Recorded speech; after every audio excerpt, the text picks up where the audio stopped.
ആലുവയിലെ കോളേജ് പഠനകാലത്താണ് കോതമംഗലം സ്വദേശിനിയായ വിദ്യാർത്ഥിനിയും റമീസും പ്രണയത്തിലായത്.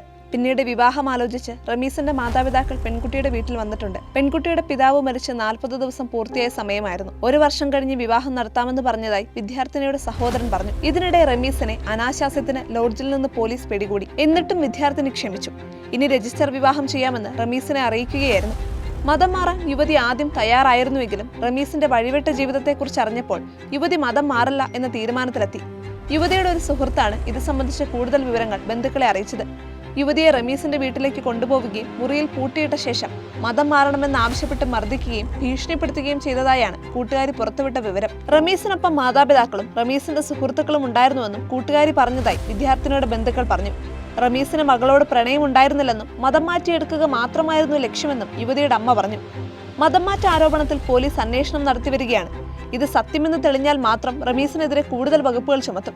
വീടിനുള്ളിൽ പൂട്ടിയിട്ട് മർദ്ദിച്ചുവെന്ന ആരോപണത്തിൽ റമീസിന്റെ മാതാപിതാക്കൾക്കും സുഹൃത്തുക്കൾക്കുമെതിരെ കേസെടുക്കും. ജീവൻ ഒടുക്കുന്നതിന് മുൻപ് യുവതി റമീസിന് അയച്ച സന്ദേശത്തിന് മറുപടിയായി "നീ പോയി മരിക്കെന്ന് ഇയാൾ പറഞ്ഞതായും പെൺകുട്ടിയുടെ സഹോദരൻ പറഞ്ഞു. കുട്ടമ്പുഴ പോലീസ് ഇൻസ്പെക്ടർ PA ഫൈസലിന്റെ നേതൃത്വത്തിലാണ് അന്വേഷണം. പ്രതിയെ കോടതിയിൽ ഹാജരാക്കി റിമാൻഡ് ചെയ്തു.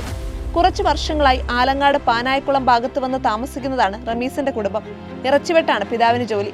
ഇടയ്ക്ക് റമീസും ഇറച്ചിവെട്ട് ജോലിക്കായി പോകാറുണ്ടായിരുന്നു. കുടുംബം സാമ്പത്തികമായി മെച്ചപ്പെട്ട സ്ഥിതിയിലാണെന്നും നാട്ടുകാർ പറയുന്നു. യുവാവിന് മറ്റ് സ്ത്രീകളുമായി ബന്ധമുള്ളതായും നാട്ടുകാർ പറയുന്നു.